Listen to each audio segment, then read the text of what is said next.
Hey guys, so it's 9:30. I figured I should probably do something today. Today has just been super boring. It's in the 50s. Yesterday it was below freezing, and now it's in the 50s and raining. Everything's melting.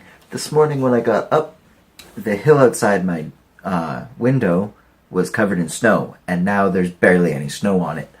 The interesting part, so it's really hot today, so everything melted. Everything is covered in at least a thin layer of water. Most places there's a lot of water. Tonight, it's going down to below freezing. So you know what that means. Everything is going to get a layer of ice over it. And then in the morning, just in time for the commute, it's going to warm up a little bit. Not enough to melt everything, just enough to melt like a little bit of the top to make it slippery. So the commute in for professors tomorrow is going to be horrendous. Dangerously bad. I know last year we got, I want to say 3 snow days. Being in college, you rarely get a snow day. But so this year they're not really keen on closing it all, but I think for the safety of the professors tomorrow, if it's bad, they should probably either cancel or delay classes a little bit, because very bad conditions, theoretically. Now, it's New England, so the weather's probably going to be totally different than what they're telling us it is, but whatever. I am so bored. I don't even know why. I came home, did my homework, got it done pretty quick, and my roommates aren't here. It's very quiet. It's raining. It's dark. And I want to do something. That's the most frustrating part, is I want to do something. But I don't know what to do. I looked up how to make Marx generators, which basically are a thing that takes a little bit of voltage and multiplies it up to a lot of voltage and then makes a spark. Those are always fun. I've always wanted to make one of those, but I don't have a power supply. So that's out of the question. Next idea was a reaction wheel. Then I realized I don't want to leave my room and go up the hill, and I don't have time to build a reaction wheel. In case you don't know what a reaction wheel is, they're actually pretty cool. So you know what a flywheel is, I'm assuming. Basically, on machinery way back when, and probably still now, so that you keep the momentum of something as you... So a lot of them were in mills that were run by rivers. And what they would do is, because currents can change depending on how much water there is, what the wind is and whatnot, they would put the paddle wheel hooked up to a flywheel, which is basically a very thick, heavy metal wheel on the outside. The inside would be very thin. So you had all that momentum at the edge of this thing, keeping it spinning, kind of like a gyroscope. Basically what a reaction wheel does, and the reason I am interested in stuff like this is my aerospace background. So when you're in space, you don't have anything to push against, basically, and there's no friction. So here I am in my chair. Say I want to spin. I use my foot down here, and I just push. And I get spinning because I have something to push against. Because there's friction between the wheels of the chair and the floor that allow me to spin. In space, there isn't that friction, so if you try to do that, nothing really happens.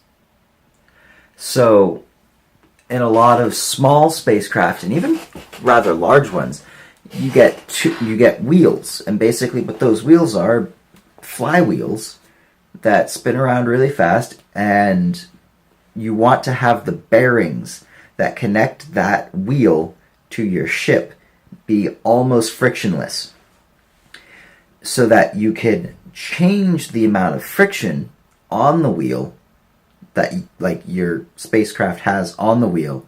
So like if you have something spinning really, really fast and you're not touching it, you don't feel any of that rotation. If you put your finger on the shaft of this flywheel as it's spinning very lightly, you're going to get a little bit of friction. So what they do basically is they isolate this wheel from the spacecraft as it's spinning and then add friction to it so that they get themselves spinning. But in space, once you're spinning, you don't stop naturally. You have to put another force on yourself. So what they would do is at the other side, so say you got the friction from the bottom of the flywheel, then you go to the top of the flywheel and you put a little bit of friction, and that slows you down by putting a force in the other way. But if you're not careful, you'll start spinning with the top of direction of rotation.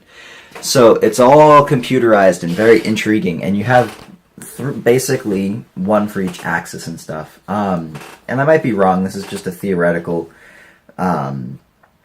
idea of reaction wheels. I haven't really gotten into studying them yet in my aerospace career as a student. I think that's next year. Yeah, but hopefully that didn't bore you too much. It's interesting to me, probably not to a lot of people. Yeah. So speaking of classes that I have to take, so I'm looking at my schedule for next year, and something concerning happens. So this is the new scheduler that they're testing out. And apparently, the way the aero department did it this year, they've changed from their example schedule that they're giving everybody. So now two of the things conflict. But next year I have to take compressible fluid dynamics, incompressible fluid dynamics, aerospace structures, and aerospace engineering experimentation, and aircraft dynamics and controls. So I know to a lot of people that probably sounds really scary, especially with the fluid dynamics. Fluid dynamics is incredibly scary, and I'm terrified of doing it next year, but it'll be fun. But yeah, and I found out, so this was my original plan for the rest of my career here at WPI. And I blew that out of the water because I'm taking optional online classes this summer, so that I can get ahead in classes and not have to be as stressed. Still going to be very stressful because they're very challenging classes, but hopefully not be as stressed as I was before. But yeah, it'll be interesting to see. So Thursday, we have a meeting with all of our academic advisors, and I'm going to ask my advisor about, hey, why is this conflicting now, and see how that goes, because that could be either very good in a funny way or very bad in a terrifying you may not graduate on time way, depending on the way the department decides to work. So yeah, that's kind of scary. But yeah, so tomorrow I have an 8 a.m. lab. Should probably edit this up and go to bed so that I'm awake for that. It gets out at 11, and then 50 minutes later, 50, I go and sign up for housing for next year. Hopefully I get where we want, which is the same building I'm in now. So yeah, tomorrow will be a little bit more interesting because I'll have been able to tell you guys about the lab. Apparently we're playing with, well, not really playing with, we're engineers. Yeah, playing with spark plugs and ignition coils for cars and stuff, so that'll be fun in ECE. Interesting. But yeah, so I'll be able to tell you guys about that and about how housing went. Hopefully it goes well. But yeah, that's probably it for today. Sorry this one was so blah. But some days you just have to have lazy days and boring days. But yeah, so just remember, guys, stay positive.